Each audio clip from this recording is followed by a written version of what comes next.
Hello friends, मेरा आज का टॉपिक है planter fasciitis and PT management of planter fasciitis. तो मैं आपसे ये बात करना चाहती हूँ कि जो आज का मेरा टॉपिक है उसको मैं पार्ट्स में बताना चाहती हूँ।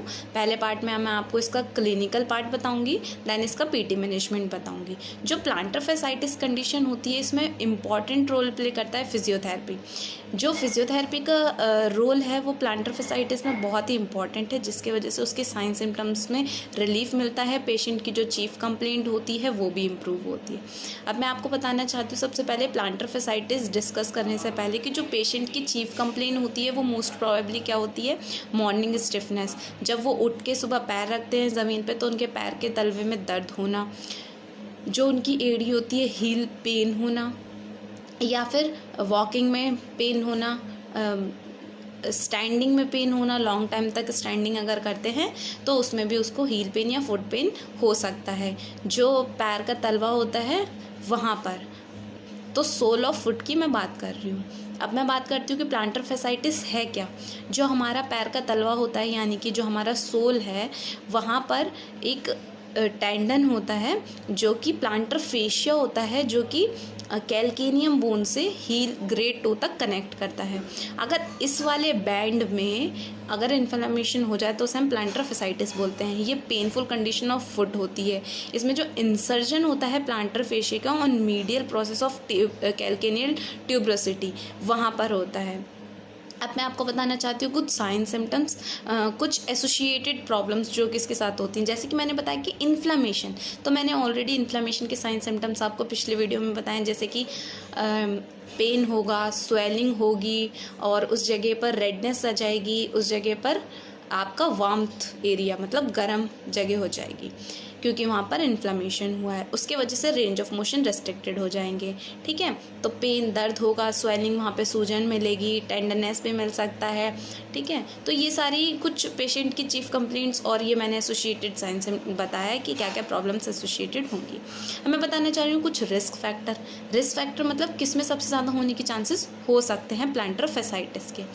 अच्छा, जिसके अंदर जो ओबेसिटी है या फिर किसी ने सडनली वेट गेन कर लिया है तो उसके वजह से क्या होता है, उसकी बॉडी पे पूरा इफेक्ट उसके कहाँ जाता है, जब वो पूरा वेट बेयर करते हैं तो नीचे फुट पर, जिसकी वजह से क्या होता है वो जो आर्च होती है वो अफेक्टेड होती है और जो वो फेशिया है वहाँ पर इन्फ्लेमेशन होने लगता है। अब मैं आपको बताती हूँ कि दूसरी कंडीशन ये हो सकती है कि उसको हो सकता है मस्कुलर टाइटनेस हो। ठीक है, जो उसका एचलीस टेंडन है उसमें टाइटनेस हो सकती है, जिसके वजह से भी प्लांटर फैसाइटिस कंडीशन डेवलप हो सकती है। और थर्ड होता है फुट आर्च। जो फुट की आर्च होती है वो, जैसे किसी का फ्लैट फुट होता है यानी चपटा पैर है, ठीक है, उसमें सबसे ज़्यादा होने के चांसेस होते हैं। किसी को कोई डिफॉर्मिटी हो गई, फुट में डिफॉर्मिटी हो गई, कोई नी में डिफॉर्मिटी हो गई, जिसकी वजह से उसकी पूरी बॉडी का अलाइनमेंट डिस्टर्ब हो जाता है, पोस्चर गेट डिस्टर्ब हो जाती है और जिसकी वजह से उसकी पूरी बॉडी का वेट बेयर जो होता है वो अल्टरनेटली किस पे इफेक्ट करता है, आपका फुट पे।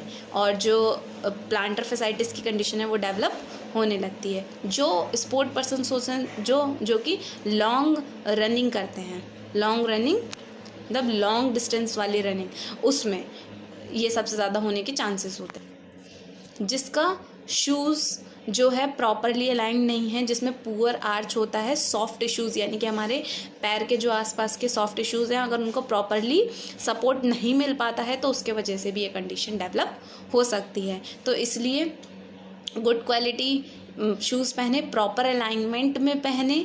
जो भी आप फुट वेयर कर रहे हो उसकी आर्च जो है वो, इंसोल, इन सब चीज़ों का ध्यान रखिए जिसकी वजह से प्लांटर फैसाइटिस की कंडीशन डेवलप ना हो। अब मैं आपको ये बताना चाहती हूँ जैसे कि गैस्ट्रोक्नीमियस है, जो मसल्स है काफ यानी पिंडली वाली जो मसल्स होती हैं, अगर उसमें टाइटनेस आ रही है तो भी उसकी वजह से प्लांटर फैसाइटिस आपका डेवलप हो सकता है। अब मैं बात करती हूँ पैथोमैकेनिक्स की। अगर मसल्स में टाइटनेस आ रही है तो उसकी वजह से क्या होगा, जो प्रोनेशन और सुपिनेशन होता है फुट का, वो मैकेनिज्म अल्टर होगा और इनडायरेक्टली आपका इफेक्ट करेगा आर्च ऑफ फुट पे, और जिसकी वजह से प्लांटर फैसाइटिस होने के चांसेस होते हैं। अब मैं बात करना चाहती हूँ आपकी वीकनेस ऑफ टिबिलिस एंटीरियर। अगर आपकी टिबिलिस एंटीरियर जो कि आपके लेग के आगे वाले पोर्शन में होती है, पाल्पेबल होती है, उसे आप हाथ रख के पाल्पेट करेंगे तो आप पाल्पेट कर पाएंगे, तो उस रीज़न में भी क्या होगा, आपको वीकनेस, अगर उस मसल्स की वीकनेस हो रही है तो उसके वजह से क्या होगा, एक्सेसिव प्रोनेशन होगा, जिसके वजह से क्या होगा, इनडायरेक्टली आपकी आर्च इफेक्ट होगी और प्लांटर फैसाइटिस की कंडीशन डेवलप होगी। ठीक है। एक मैकेनिज्म होता है विडलास मैकेनिज्म, WIDLASS, विडलास मैकेनिज्म। अगर ये एब्सेंस हो जाता है तो उसकी वजह से जो सबटेलर जॉइंट होता है उस पर क्या होता है, हमारा सुपिनेशन जो होता है वो अफेक्ट हो जाता है, जिसके वजह से प्लांटर फैसाइटिस डेवलप हो जाती है। तो मैंने आपको ये बताया क्लिनिकल पार्ट कि प्लांटर फैसाइटिस होता क्या है, उसके साइन सिम्टम्स क्या क्या हैं और पेशेंट की क्लिनिकल प्रॉब्लम्स क्या क्या हैं, चीफ कंप्लेंट्स क्या क्या होती हैं। ठीक है। पैर में दर्द होना, मतलब कि जो आपका पंजा है वहाँ पर दर्द होना, प्रॉपरली वो वेट बेयर नहीं कर पाते, हील पेन होता है, चलने में पेन होगा, शूज़ वेयर स्लीपर्स कुछ भी पहनेंगे तो उनके पीछे के साइड पर हील पे पेन होगा। ठीक है। तो ये मैंने आपको बताया क्लिनिकल पार्ट। जैसे कि मैंने आपको बताया था मैं इस वीडियो को 2 पार्ट्स में बताऊंगी, तो मेरा फर्स्ट पार्ट यहीं फिनिश होता है। अब मैं आपको सेकंड पार्ट में PT मैनेजमेंट बताऊंगी, तो सेकंड पार्ट के लिए देखते हैं। उसके लिए मेरी आपको नेक्स्ट डे वीडियो देखनी पड़ेगी। अब मैं आपको ये बताना चाहती हूँ कि मेरी आज की वीडियो यहीं फिनिश होती है। Thank you. और अगर आपको इससे रिलेटेड कोई क्वेरी है, कोई क्वेश्चन है, तो आप मुझसे कमेंट में पूछ सकते हैं। और अगर आपको इसका PT मैनेजमेंट चाहिए तो आप इसकी आगे की वीडियो कंटिन्यू करें। और प्लांटर फैसाइटिस यानी कि आपके पैर के तलवे में अगर दर्द है, आप उससे बहुत ज़्यादा परेशान हैं और आपको उससे रिलीफ चाहिए, तो आप उसके लिए PT मैनेजमेंट की वीडियो देखिए। Thank you. मेरा आज का टॉपिक यहीं फिनिश है।